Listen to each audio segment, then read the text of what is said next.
행복한 쉼터. 사랑의 채널 네, 구TV의 행복한 만남. 진행을 맡은 평생찬의 이평찬. 네, 김진경 선교사입니다. 네, 오늘 아주 특별한 분을 네. 여러분에게 소개해 드리고자 합니다. 여러분이 화면만 보시면 오, 저분 나오셨네 네. 하실 텐데요. 예, 여러분이 너무 잘 아시는 우리 윤보한 감독님을 만나봅니다. 안녕하세요. 안녕하세요.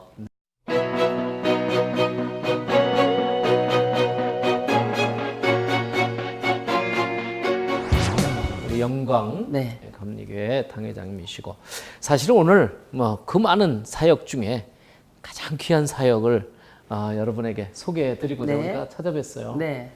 우리 목사님께서 홀로 주창하셨던 그런 아주 특별한 사역인데요. 네. 신사 참배 회개 운동. 네. 이야, 이 일을 시작하셨어요. 처음에 어떻게 그런 일을 하시겠다고 마음을 갖게 되셨는지요? 우리 민족사의 숨겨진 아픔이기도 하고 또 드러내기 어려운 그런 일들이죠. 그리고 선배 목사님들이 뭐 제가 그 당시에 있었다 할지라도 저도 이제 그렇게 살았을지 모릅니다. 그러나 성경에 보면 아버지와 아들의 죄값을 찾으시겠다. 우상숭배는 3대와 4대 이르기까지.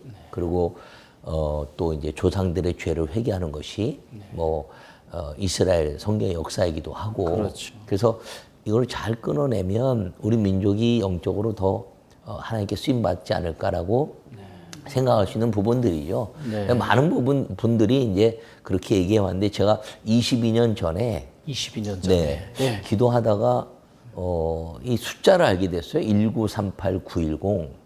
1938910. 네, 그게 무슨 숫자일까? 그러고 기도하다가 혹시 연대가 아닐까? 그러고 한국 연대를 찾는데 네. 1938년 9월 10일 그게 장로교 총회 28회 평양 총회였습니다. 그리고 그 총회에서 신사참배는 우상숭배가 아니고 국가 행사라고 결의를 한 정식으로 결의를 했습니다. 어떤 면에서는 이제 우리 감리교 같은 경우는 이미 뭐 문서로 다 신사참배 우상숭배 아니다. 다른 교단들도 그랬는데 장로교가 그래도 끝까지 버티다가 총회에서 정식 결의한 일이 된 거거든요. 그다음에 그 다음 날에 이제 총회가 끝나면서 형사들에게 끌려가서 평양 그 신사에서 정식으로 이제 고개를 숙이고 그렇게 된 날이죠. 네. 그래서 그걸 기점으로 해서 한국교회사를 제가 좀 정리를 하게 됐어요. 네. 그래서 그 정리를 하면서 주님이 가장 싫어하시는 것이 우상숭배인데 십계명에도 그럼요. 첫 번째 나 외에 다른 신. 나 외에 다른 신을 섬기지 마라. 다른 이름을 내 이름을 망령되 일컫지 마라. 그렇죠. 그다음에 하늘나 땅으로나 이래 우상을 만들지 마라. 우상을 만들면 3대와 4대에 이르는 죄값을 아버지와 아들의 죄값을 찾을 것이고 만약에 그것이 아니면 천대 복을 줄 것이다. 이렇게 말씀했는데 이 문제만 잘 해결할 수 있으면 우리 민족이 주님 오실 때까지 아주 주님 앞에 천대 복을 누리면서 세계 복음화와 또 민족 복음화 그리고 이제 하나님의 역사를 이룰 수 있는 그런 기회가 될 것이다라고 생각하게 돼서 그때 22년 전은 이제 1938년을 기점으로 했을 때 1998년이 30년이 되는 해였습니다. 그래서 그때가 이제 3대로 보는 거죠, 제가. 그래서 그것을 깨닫고 그때 한국교회 1600통의 자료를 만들어서 편지를 보내고 그리고 이제 이 어른들이 이 문제를 좀 해주십시오라고 얘기를 했는데 잘 안 됐습니다. 어른들이 야 젊은 목사가 어떻게 이걸 하냐 이렇게 격려도 해주고 위로도 해주셨지만 실제 회개운동은 전개가 안 됐어요.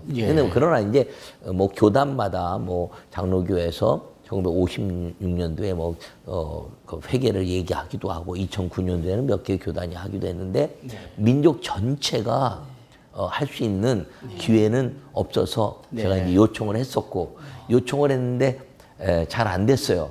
근데 제가 이제 감독이 되고 지금 말씀하신 대로 제가 이제 한국 기독교 부흥협의회 그러면 뭐 조용기 목사님이 시작하시면서 그다음에 한국 신영균 목사님 비롯해서 뭐 피종진 목사님, 이호문 목사님, 한국의 영적 거장들이 쭉 모여 있는 그런 단체거든요.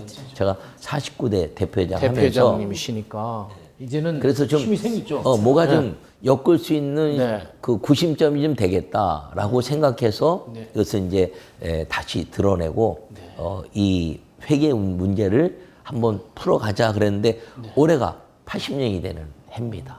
벌써 그래서 됐군요. 예, 네. 그래서 이제 이 일을 시작하게 됐습니다. 네.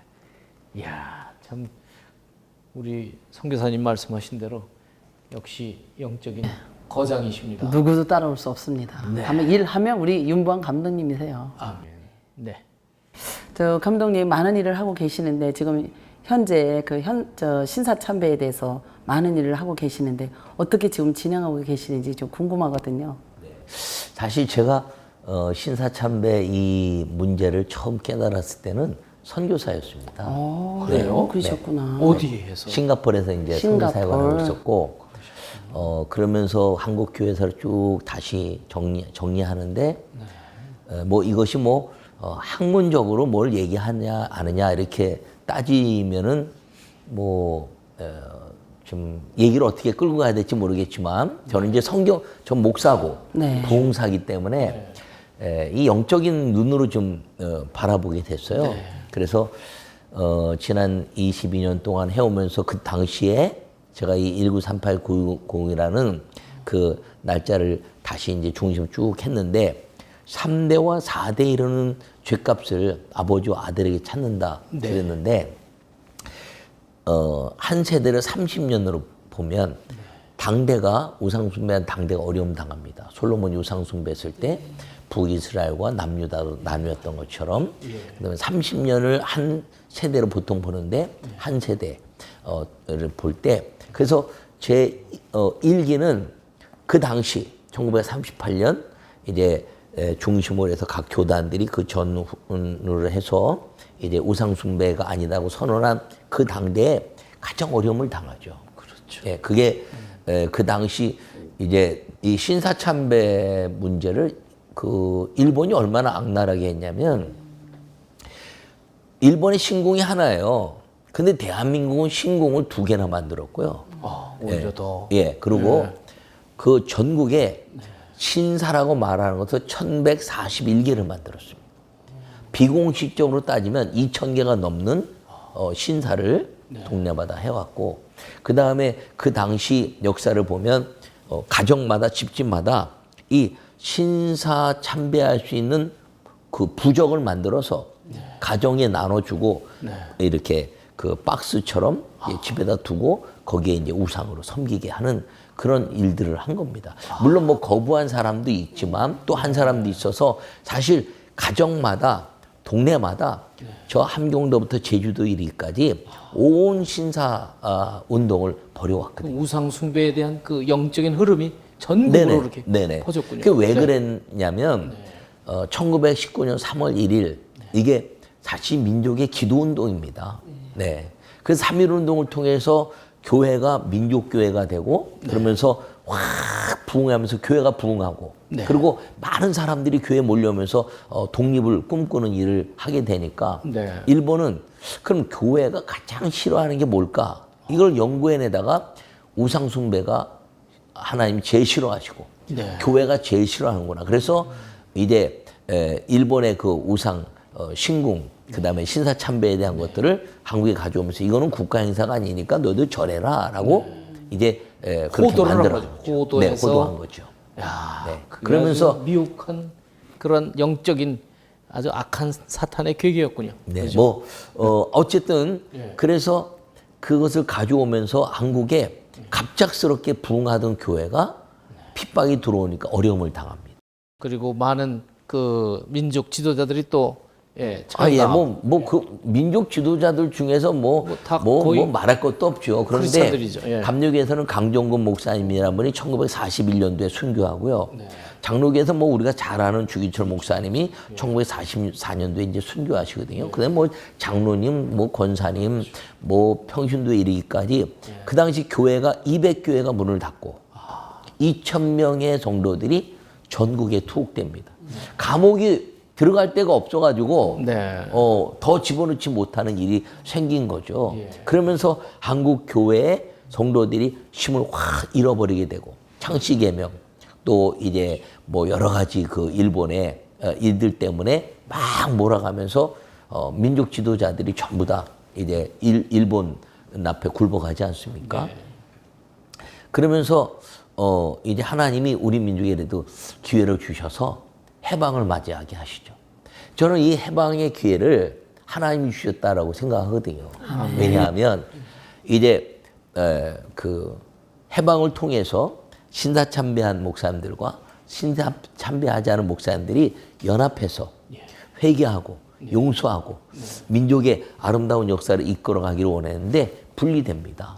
재건파라 그래서 이제 그 부산 쪽에 중심으로 해서 이제 신사참배 거부한 목사님들이 모이고 신사참배했던 목사님들은 우리가 뭐 하고 싶어서 했냐 어쩔 수 없이 한 거지 네. 인정하는 거죠. 그런데 그걸 통해서 이제 분리가 되면서 2대는 뭐냐면 육신적인 어려움을 당하는 겁니다. 네. 육신적인 어려움이 당할 때 그때 무슨 일이 벌어지냐면 솔로몬이 우상 숭배했을 때 이제 북이스라엘과 남유다로 나뉘었다 이렇게 말씀드렸는데 그 역사가 우리나라에도 재현된 거네요. 그러니까. 그렇게 보는 거죠. 저는 예. 솔로몬의 우상 숭배에 해서 북이스라엘과 남유다가 나뉘었다고 말씀드렸는데 우리 민족도 이게 화합이 안 되고 분열되니까 미국은 남한을 이제 통치하고 소련은 북한을 통치하면서 남과 북이 나뉘었고 분단이 됐어요. 네. 근데 그 분단된 게 38선 아닙니까? 네. 그 38선을 저는 40선이 될 수도 있고 36선이 될 수도 있는데 38선이 거진 건 1938년을 잊지 마라. 영적인. 네, 그렇게 제가 해석이 받아들이는 가능하네. 거예요. 예, 네. 네, 그렇게 받아들인 거예요. 그러고 나서 이제 이기가 어려움이 육신적인 어려움이라 그랬잖아요. 예. 6.25입니다. 6.25로 인해서 민족 전체가 어려움을 당합니다. 뭐 이북이든 남한이든 전체가 어려움 당하는데 그때 참 놀라운 역사는 하나님이 이게 이렇게 그 소련군이 내려오고 중공군이 내려오면서 이 여수로도 갈 수 있는데 네. 부산으로 우리가 갔거든요. 그 부산으로 간 건 왜 그러냐? 그래도 하나님이 신사참배 거부한 목사들의 거점이 부산이었기 때문에. 예. 그리고 지금 전라도 쪽은 지금 그래도 뭐 빠치산이나 뭐 이런 것들이 있었지만 그래도 아주 극심한 다른 데보다는 지금 6.25 때 공격을 좀 덜 받았다라고 제가 이렇게 생각을 하는데 왜 그러냐면 다른 지역들보다 신사참배를 거부하다가 순교하신 분이 많죠. 순교보다는 학교가 폐교된 데가 아예. 많아요. 네, 아주 학교를 문 닫아버린 데가 이 전라도 쪽에 많은 거예요. 그러면서 하나님의 역사를 또 그렇게 보는 거고, 그리고 하나님은 언제나 믿음의 땅을 통해서 역사하시는데, 6.25 때 메가더 장로가 들어오면서 인천 상륙작전은요, 아직도 그거는 불가사의 중에 하나라는 거죠. 네, 근데 복음이 들어온 땅이죠. 아멘. 네, 9월 28일 서울이 수복됐죠. 그 다음에 원산은 1903년 하디영이라는 감리교 선교사 통해서 한국에 성령이 임한 땅이고 가장 급성장한 최초로 가장 급성장한 교회가 원산 감리교였거든요. 그걸 통해서 1907년에 장대웅 교회 길선주 장로를 목사님 비롯한 이제 성령의 회개 운동을 통해서 민족의 이제 아주 부흥의 역사를 이루었고 예. 신의주 의주는 이게 로버트 그 토마스 선교사의 순교 이후에 그 땅은 그 중국과 이제 우리 한국의 복음의 통로가 됐고 그 당시에 가장 높은 복음회를 이루었습니다. 그러니까 전쟁을 통해서 쭉 북진할 때 네. 신의주, 평양, 원산까지 갔다는 것은 대단히 중요한 의미거든요. 네. 그렇게 되는 역사 속에서 6.25의 고난은 우리가 벗어날 수 없었는데 그때 누구를 세웠냐면 장로 이승만 대통령을 세운 거예요. 그래서 처음 국회가 열릴 때 기도하면서 시작했다. 네네. 그러니까 근데 이제 그 리더십은 언제나 사명이 있다고 보는 거거든요. 그러니까 6.25를 통해서 그 이제 이승만 장로를 세운 건 장로로서 아주 우리 근대 사회는 뭐 안중근, 윤치호, 뭐 이승만, 김구 전부 다 그리스도인들이. 네, 네. 그런 사람들 통해서 리더십이 일어났는데 네. 리더십이 됐을 때 이 문제를 해결하고 하나님 앞에 회개하고 민족적인 회개 운동을 했다면 우리 한국이 대단히 다른 역사를 이루었을 것이다라고 보는 겁니다. 그런데 그렇게 안 되니까 그가 행한 공적보다는 네. 폄하돼서 평가를 받는 거죠. 맞습니다. 역사적으로 지금 뭐 평가는 예. 굉장히 뭐 많은 일을 했지만 네. 평가는 그 일보다 좀 덜 받고 있다 이렇게 보는 거죠. 아, 그러고 나서 이제 그게 해결이 안 되니까 3기는 정신적인 어려움을 당합니다. 네. 네, 성경에 보면 성경적으로 보면 정신적인 어려움 당하면서 이제 정신적인 어려움은 다 물질 때문에 오거든요.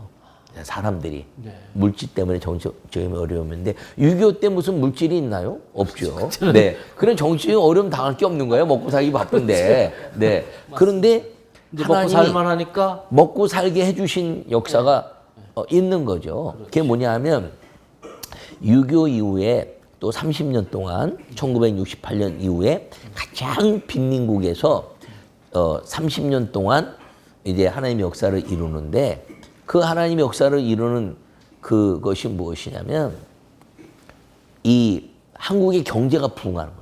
한강의 기적이다. 근데 그 한강의 기적은 사실 우리가 교회 사적인 면을 보면은 교회를 중심으로 해서 일어난 거죠.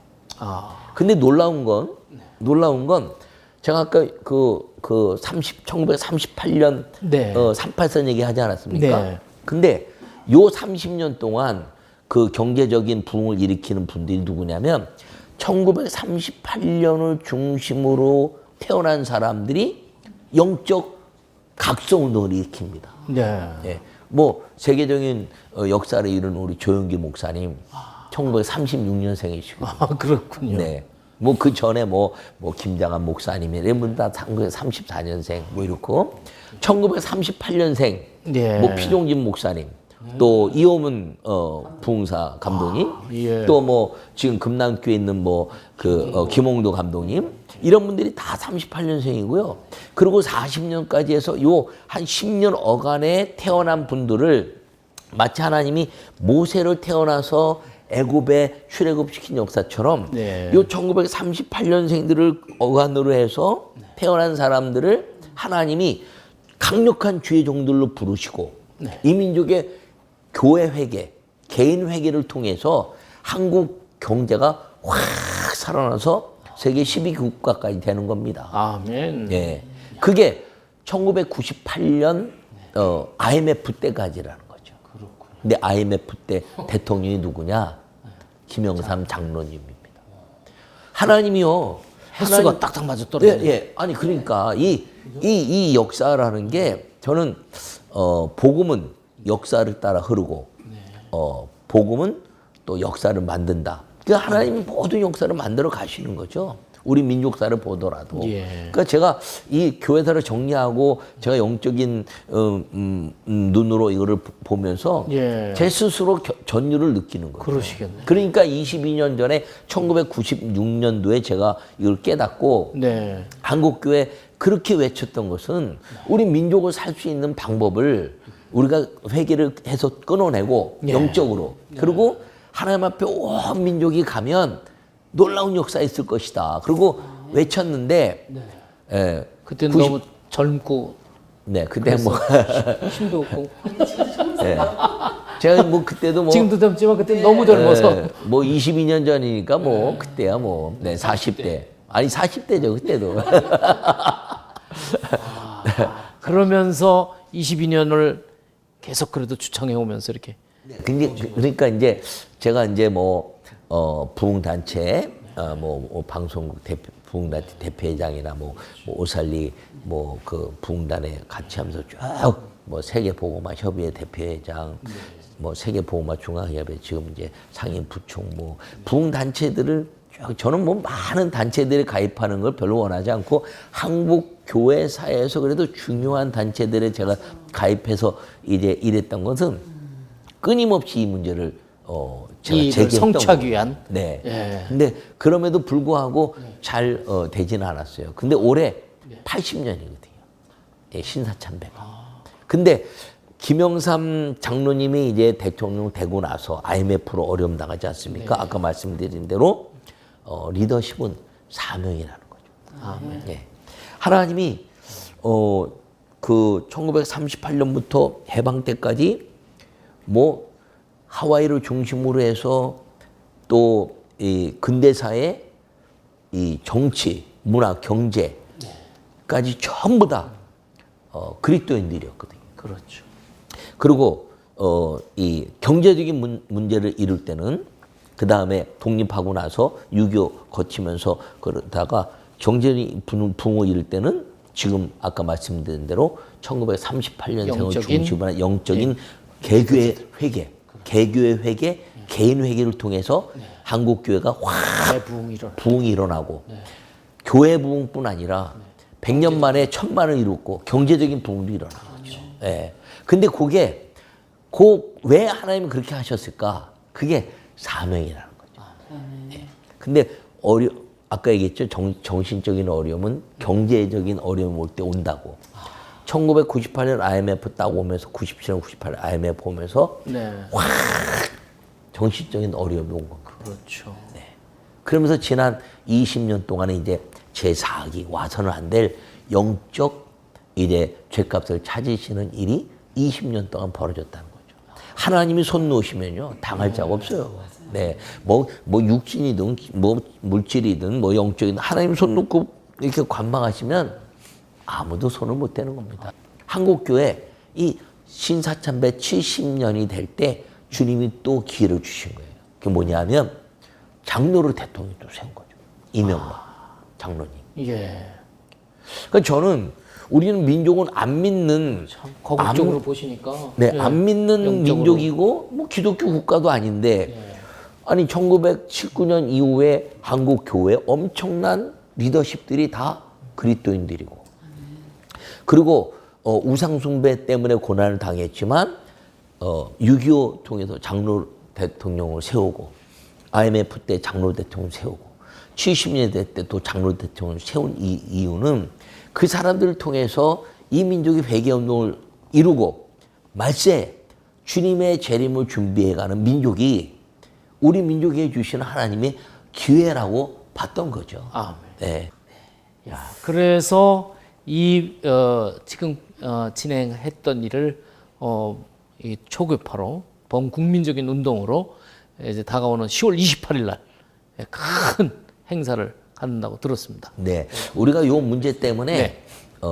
한국교회 우상숭배 1천만 회개 운동 본부라 이렇게 정하고 그다음에 이제 공동 주관으로 한기총, 한기연, 한교총, 세기총, 한국기독교 부흥협의회 그리고 NCCK 이렇게 다 연합해서 가려고 지금 준비하고 있습니다. 그리고 이제 각 교단들하고 그래서 행사를 하는데 10월 28일 날 오후 3시부터 이제 어디에서? 광화문 앞에 서울시장 그 앞에 이제 광장. 지금 대한문 중심으로 해서 하고 거기 여러 가지 행사들이 이제 접해져 있는데 지금 우리는 우리대로 이렇게 준비하려고 하고 그때 100만이 모이면 좋겠다. 아멘. 이 구TV에서 보는 분들이 아멘. 저희가 전국에서 올라오면 좋겠는데 네. 주일날 오후 3시라 조금 어떨지 모르겠습니다. 잘 될 겁니다. 그런데 그죠? 힘이 나요. 우리 또 네. 일을 하시거든요. 네, 우리 감독님 정말 은혜를 받았고요. 앞으로 한국 교회를 위해서 비전이 있다면 어떤 비전을 갖고 계시는지 말씀해 주시죠. 비전이야 뭐 교회가 갖는 비전이죠. 선교 한국에 대한 역사를 통해서 이제 흩어져 있는 지금 한국 선교사들을 굉장히 선호하거든요. 네, 그래서 더 많은 선교사들이 지금 나갈 수 있으면 좋겠다. 그래서 지금 미국이 뭐 선교 1위인데 지금 우리가 한국 교회가 3만 명이거든요. 선교사들이. 그러면 이제 이게 이루어지면 다시 한번 이제 붐이 일어나게 될 것이고 요새 주혜종 목사님 되려고 잘 안 합니다. 근데 이게 이루어지면 또 다시 영적 제각성이 일어나면 아멘. 아이들에게도 막 목사 되고 싶은 꿈들이 막 생길 것이고, 그리고 민족교회 앞으로 이제 교회가 점점 비어져 가거든요. 왜냐면 목사님들이 주니까. 네, 그런 교회들을 이제 우리 후손들이 또 일으켜 세울 것이다, 이렇게 생각이 되면서 선교한국 민족복음 복음통일에 대한 역사가 전 미래적으로 이루어질 것이다 생각합니다. 선교한국 민족복음화, 민족복음화 복음통일. 복음통일. 아, 멋있다. 야, 이것이 우리 네. 감독님의 끝으로 우리에게 주시는 네. 민족적인, 그리고 우리 대한민국 교회를 향한 그런 비전입니다. 제가 방송을 통해서 또 감사드릴 건 이 소강성 목사님이 네. 주일 낮 예배 얼마 전에 이 문제를 가지고 전적으로 설교를 하셨어요. 아멘. 그리고 계속적으로 이 일에 아주 굉장히 관심을 갖고 막 앞서서 행하시는데 이 일을 통해서 깊이 감사드리고 꼭 힘을 합쳐서 아름다운 열매 이루어질 수 있도록 이호 목사님과 소강성 목사님, 민족 각 교단장 목사님들 또 함께 할 수 있는 모든 교회 됐으면 좋겠습니다. 감사합니다. 네, 목사님 너무나 귀한 말씀 감사드립니다. 감사합니다. 10월 28일 오후 3시 어디죠? 강화문. 네, 대한문 앞에서 여러분 다 모이시길 바라고, 그날 미고사처 아멘. 네, 우리끼리 부르는 겁니다. 네. 갑시다. 네, 윤부한 감독님, 네. 정말 귀한 시간 함께 내주셔서 감사하고, 우리 모두가 기도함으로 함께 아멘. 동참하시기 바랍니다. 여러분 감사합니다.